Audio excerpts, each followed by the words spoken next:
C'est les Djibouti dans cette nouvelle édition de votre journal de 15 heures au sommaire de l'actualité. Sous la présidence du chef de l'État et chef du gouvernement Ismaël Omar Guelleh, s'est tenue aujourd'hui la 16e séance du Conseil des ministres. 4 questions étaient inscrites à l'ordre du jour. Vous entendrez le porte-parole du gouvernement dans ce journal. Et l'ONU qui tire la sonnette d'alarme face à la crise humanitaire en Haïti, une semaine après le passage de l'ouragan Matthew. C'était le sommaire. Merci de nous accueillir chez vous. Sous la présidence du chef de l'État Ismaël Omar Guelleh, c'est aujourd'hui la 16e séance du Conseil des ministres.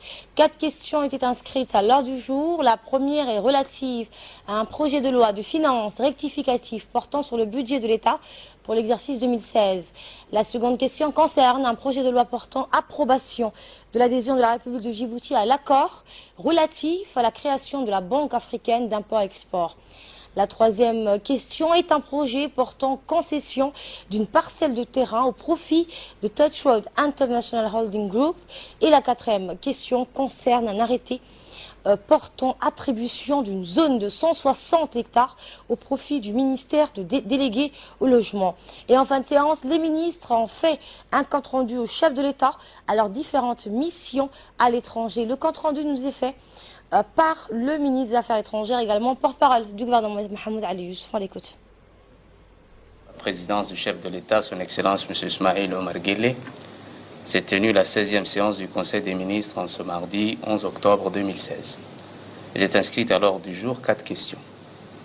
La 4e question est relative à un projet de loi de finances portant budget rectificatif de l'État pour l'exercice 2016. Le budget rectificatif de l'État pour l'exercice 2016 est arrêté en équilibre en recettes et en dépenses à la somme de 125 milliards 099 651 363 francs Djibouti, soit une diminution nominale de l'ordre 1 milliard 97 millions de francs Djibouti, environ moins 0,87%. Par rapport au budget prévisionnel initial de l'exercice 2016, qui est donc de l'ordre de 126 milliards 196 651 363 francs Djibouti. Les ressources intérieures sont arrêtées dans le cadre de la loi de finances rectificative 2016 à 97 milliards 843 millions de francs Djibouti, contre une prévision initiale de 97 milliards 243 millions de francs Djibouti, soit une augmentation de l'ordre de 600 millions de francs Djibouti. Quant aux ressources extérieures inscrites dans le cadre du projet de loi de finances rectificative 2016, elles sont arrêtées à 27 milliards 257 millions de francs Djibouti et enregistrent à cet effet une variation à la baisse d'environ 1 milliard 697 millions de francs Djibouti, soit moins 5,86% vis-à-vis des chiffres énoncés dans le cadre du budget initial pour l'exercice budgétaire 2016, qui est donc de 28 milliards 954 millions de francs Djibouti. Cet écart provient essentiellement du poste relatif aux dons projets, qui passe de 12 milliards 331 millions à 9 milliards 247 millions de francs Djibouti, soit une diminution de 3 milliards 084 millions de francs Djibouti, donc en pourcentage 23,79%. La deuxième question concerne un projet de loi portant approbation de l'adhésion de la République de Djibouti à l'accord relatif à la création de la Banque africaine d'import-export. La République de Djibouti, engagée dans un processus de dynamisation de l'économie, entre autres par le renforcement du secteur privé, a décidé d'adhérer à l'accord de création de cette banque. Elle s'est spécialisée, la banque, dans le financement privé interafricain afin de favoriser le commerce interafricain. La banque finance des projets en matière d'énergie, de transport et de logistique. La place de Djibouti peut se transformer donc par le biais de ces financements assez rapidement en place stratégique de redistribution du commerce interafricain, et cela va renforcer donc par cette adhésion le secteur privé qui pourra obtenir et faire appel au financement de cette banque. La troisième question est un projet d'arrêté portant concession d'une parcelle de terrain au profit de Touch Road International Holding Group. Cette parcelle de 160 hectares, 6 au Saline Ouest, est destinée à l'implantation de Touch Road Djibouti Special Economic Zone. Le concessionnaire est assujetti au paiement de la redevance domaniale de 443 francs Djibouti. La quatrième question concerne un arrêté portant attribution d'une zone également de 160 hectares au profit du ministère délégué au logement Cette parcelle, située dans le secteur de Balbala Sud, est destinée à un projet portant viabilisation d'un site d'environ 480 hectares conformément au plan d'aménagement. Je disais que cette nouvelle parcelle de 160 hectares fait partie de l'ancien projet donc de 480 qui seront viabilisés. Dans un premier temps, les financements de la première tranche qui couvre 160 hectares ont été mobilisés auprès de la BOA. Fin de séance, le ministre de la Santé a fait rapport au Conseil de sa visite de travail en Arabie Saoudite du 25 au 30 septembre 2016. Le ministre de la Défense a fait pour sa part rapport au Conseil de sa participation à la deuxième exposition internationale sur l'industrie de défense intitulée ADEX 2016. Le ministre de l'Habitat a pour sa part fait rapport de sa mission en République démocratique du Congo, une réunion des PMA sur les changements climatiques qui s'est tenue du 26 au 28 septembre 2016. Le ministre de l'Intérieur a pour sa part fait un compte-rendu au Conseil sur sa participation à la 67e section du Conseil exécutif du Comité exécutif du Haut Commissariat des Nations Unies pour les réfugiés. Et dans le reste de l'actualité, une assistance humanitaire offerte aux victimes des intempéries de Yobouki. Une délégation composée du ministre de l'Habitat, de l'Urbanisme et de l'Environnement, Moussa Mohamed Ahmed, du ministre chargé du Commerce, des PME, de l'Artisanat, du Tourisme et de la Formalisation, Hassan Mohamed Ibrahim, du secrétaire d'État à la jeunesse et au sport, Hassan Mohamed Kamil, et du chef du cabinet du président de la République, Mohamed Abdelkader Ibrahim, s'est rendu ce dimanche dans la localité de Yobouki pour apporter une assistance humanitaire aux sinistrés des pluies torrentielles qui se sont abattues dans ce village et sa périphérie il y a quelques semaines de cela. Il faut rappeler en effet que de fortes pluies accompagnées de bourrasques de vent avaient frappé cette localité en mi-septembre, provoquant d'importants dégâts matériels. Cela a eu pour conséquence la destruction d'une vingtaine d'habitations en dur, alors que des dizaines de toukouls et des maisons de fortune ont été emportées. Pour venir en aide à l'endroit de leurs concitoyens déshérités et touchés par cette calamité naturelle, une assistance humanitaire leur a été consentie essentiellement par le chef de l'État, Ismaël Marguelé, et la secrétaire d'État chargée des affaires sociales, Mme Mouna Ousmane Adan. Les ministres originaires du Dikil ont donc été dépêchés dans cette localité pour apporter une aide conséquente après l'octroi d'une première assistance d'urgence.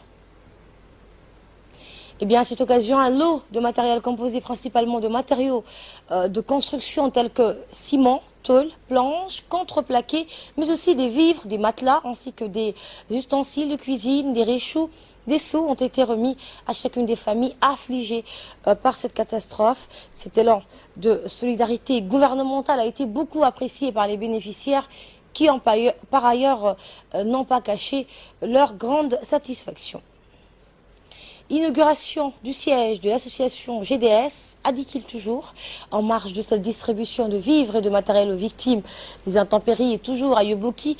La délégation ministérielle a procédé dans cette même journée de dimanche à l'inauguration du siège de l'association locale dénommée Génération pour le développement et la solidarité.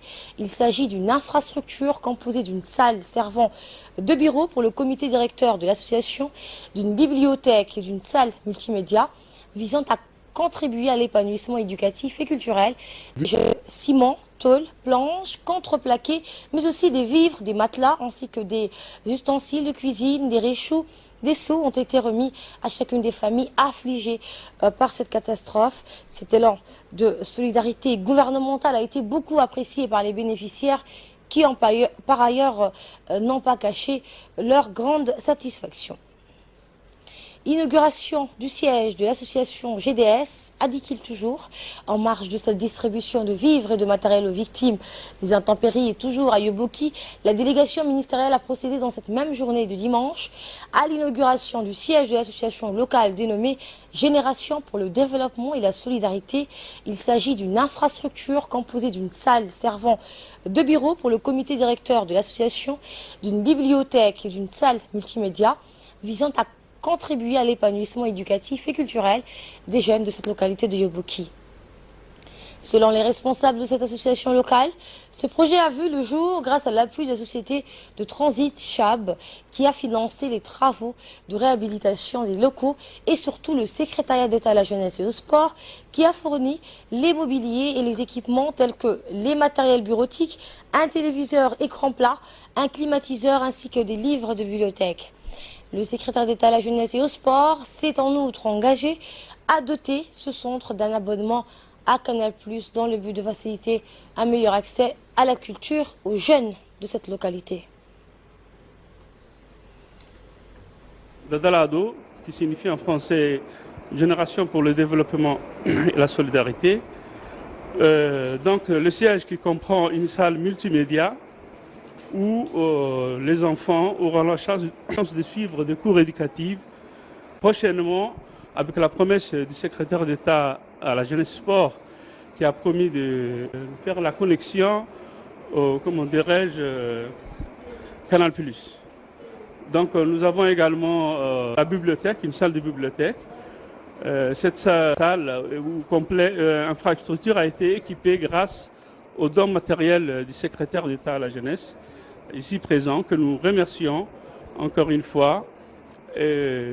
L'infrastructure a été réhabilitée grâce à l'appui financier de l'entreprise, de la société de transit CHAP, que nous remercions également, que je profite de cette occasion pour remercier. Voilà. C'est donc une chance inouïe pour ces enfants donc nous espérons que ce sera une occasion d'appuyer l'éducation de ces enfants dans cette localité où il n'y a pas de préscolaire. Donc ils pourront bénéficier d'une bibliothèque mais également de cours éducatifs interactifs. Et donc, c'est une chance. Nous remercions encore une fois l'ensemble des partenaires qui ont contribué à la réalisation et à la concrétisation de ces projets.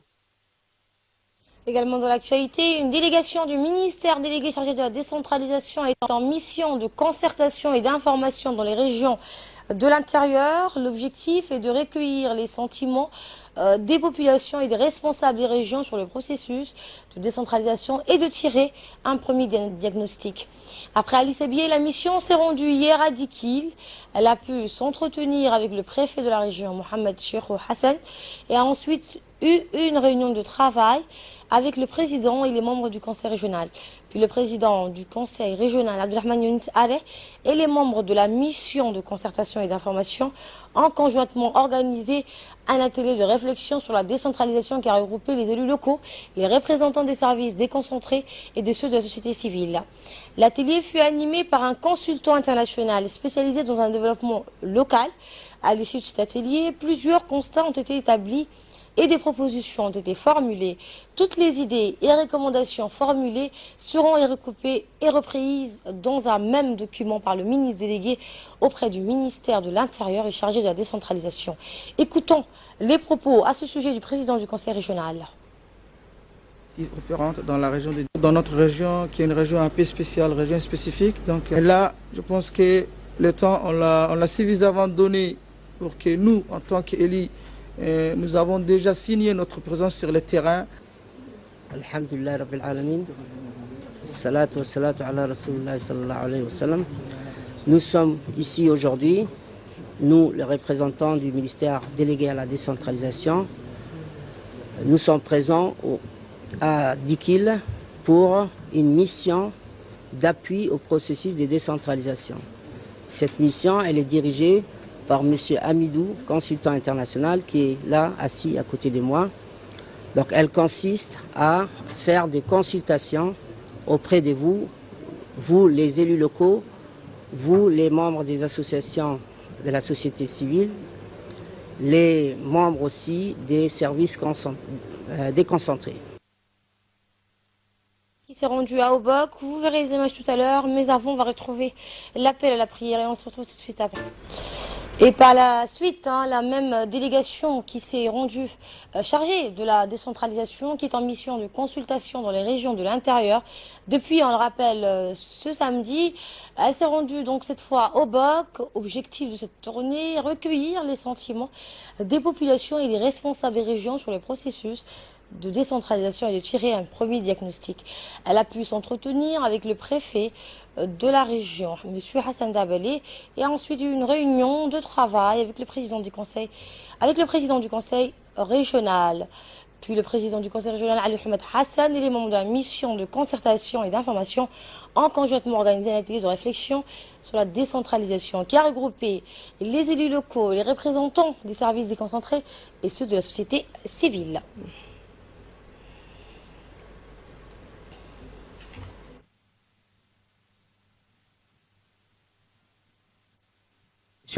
Ne savent pas c'est quoi la décentralisation, c'est quoi la vraie valeur de la décentralisation. Comme ça, il faut communiquer, il faut que les gens participent, il faut que les élus locaux et la société civile, les associations travaillent en étroite collaboration pour améliorer le développement régional. On met en place un président, un secrétaire général et on dynamise. Ça, pour moi, c'est un avantage et on attend beaucoup de cela, autant que les gens de la région, on attend beaucoup, et que la décentralisation doit être la vraie décentralisation. Ce n'est pas oralement, mais il faut que la décentralisation doit être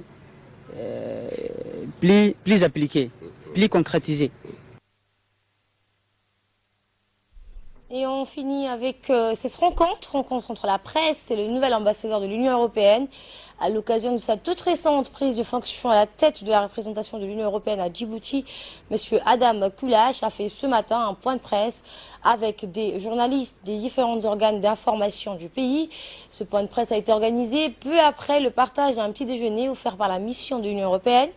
Le nouvel ambassadeur de l'Union européenne a pu ainsi mieux se présenter et a fait part de ses attentes. Avant son arrivée à Djibouti, M. Koulash était chef de délégation de l'Union européenne à Riyad, en Arabie Saoudite. Il représentait également l'Union européenne auprès d'autres pays du Golfe, dont le Bahreïn, le Koweït, Oman et le Qatar. Diplomate d'origine polonaise, M. Koulash avait entamé sa carrière au sein du ministère polonais des Affaires étrangères, où il a servi 20 années durant, assumant des responsabilités dans une multitude de postes. Arrivé le 30 septembre dernier, M. Adam Koulash a pu présenter ses lettres de créance le lendemain même où il a été reçu par le président Ismaël Marguelé. Le nouvel ambassadeur de l'Union européenne a souligné que la coopération entre la République de Djibouti et l'Union européenne n'aurait pas réussi sans l'existence d'un réel esprit de partenariat et sans le soutien de l'ensemble des ministères et institutions nationales et régionales. Le nouvel avait vraiment financé poursuivre sa mission dans cet même état d'esprit. Des routes nationales qui lient Djibouti avec la frontière éthiopienne. Et ça, c'est quelque chose qui me donne vraiment un peu, même plus de courage de travailler pour qu'on puisse voir beaucoup plus de plaques comme ça pendant des années à venir. Et c'est ce point de presse en entier dans notre édition de 22h. L'actualité à présent hors de nos frontières. Urgence face au spectre de la famine et du choléra en Haïti. L'ONU tire la sonnette d'alarme face à la crise humanitaire dans le pays. Une semaine après le passage de l'ouragan Matthew, il a fait plus de 370 morts selon un bilan toujours provisoire. Explication.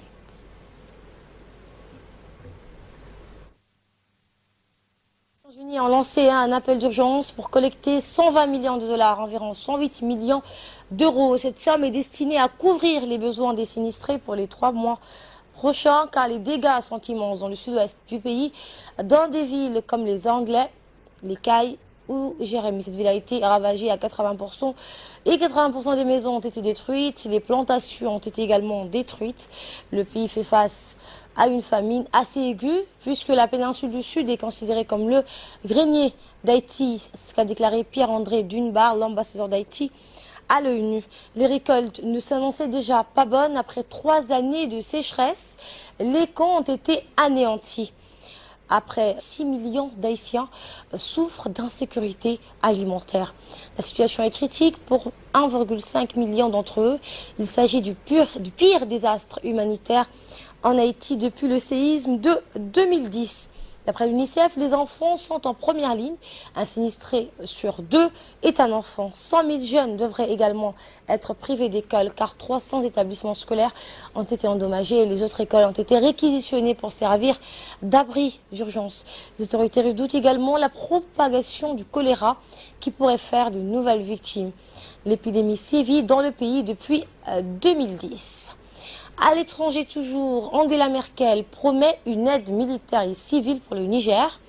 L'Allemagne va débloquer 27 millions d'euros pour aider le Niger sur le plan militaire et contribuer au développement du nord du pays. C'est ce qu'a annoncé aujourd'hui la chancelière allemande. En dehors des questions bilatérales, la migration et la sécurité au Sahel ont occupé une bonne place dans leurs discussions. C'est un accueil des grands jours qui a été réservé à la chancelière allemande. Angela Merkel a beaucoup apprécié les prestations des troupes artistiques des Peuls, Bororos et des Touaregs de l'air. Le point fort de sa visite éclair a été la conférence de presse conjointe avec le président Issoufou, l'installation d'une base allemande à Niamey et sur toutes les lèvres. Pour le président Mahamadou Issoufou, il ne s'agit nullement d'une base militaire, mais d'un centre logistique. La Russie et la Turquie mettent un terme à leurs différends. Ils relancent le projet d'un gazoduc qui reliera la Russie et la Grèce en passant par la Turquie. La brouille diplomatique, c'est du passé. Vladimir Poutine et Recep Tayyip Erdogan ont scellé leur réconciliation à Istanbul, la capitale turque, autour d'un projet de gazoduc baptisé Turkstream et d'un coût estimé à plus de 10 milliards de dollars. Il permettra à la Russie d'acheminer du gaz vers la Turquie et l'Europe sous la mer Noire. Un trait donc tiré sur la grave crise diplomatique qui avait suivi la destruction par l'aviation turque d'un bombardier russe à la frontière syrienne en novembre 2015. Sur la Syrie, où les vues sont différentes, Russie et Turquie se retrouvent sur la question d'Alep. Nous avons parlé des opérations militaires turques en Syrie, a déclaré Recep Tayyip Erdogan.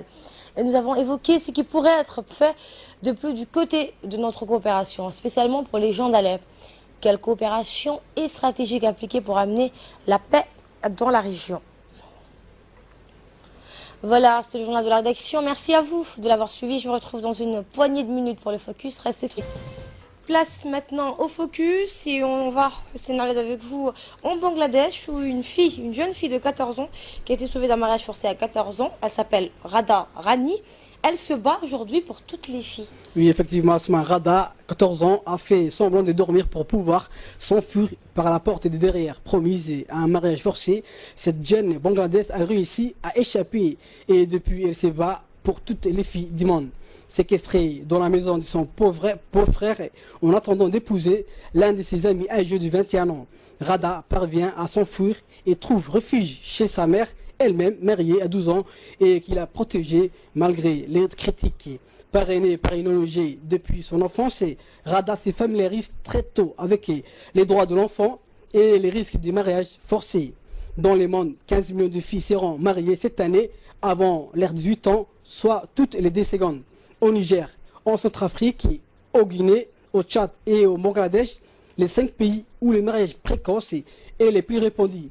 60% des femmes ont été mariées avant leur majorité, souvent pour des raisons financières. Devenue une icône nationale, la jeune femme a eu 7 demandes en mariage. Et à l'étranger, toujours dans ce focus, Hussein, un Boeing frôle le crash à l'aéroport de Prague. Oui, la scène est effrayante. Un Boeing 737 de la compagnie d'Air Horizon a raté son atterrissage à l'aéroport de Prague en République tchèque. Grosse frayeur pour le passager du Boeing 737 d'Air Horizon qui tentait de se poser sur l'aéroport de Prague le 4 octobre dernier. L'air avion qui affrontait des vents violents a frôlé les crashs. Son aile droite a touché la piste au moment de l'atterrissage. Le pilote a alors évité l'accident en remettant les gaz. Après avoir refait un tour au-dessus de la plateforme, l'appareil a retenté la manœuvre, cette fois-ci avec succès. L'extrait a été filmé par un vrai passionné d'aviation qui était en train de filmer les appareils de ces jours-là. Il a ensuite posté sur YouTube et la vidéo a été vue plus de 2,5 millions de fois en moins d'une semaine. Merci Hussein pour ces éclairages. Merci à vous qui nous suivez. Moi je vous retrouve demain à la même heure et à la même place.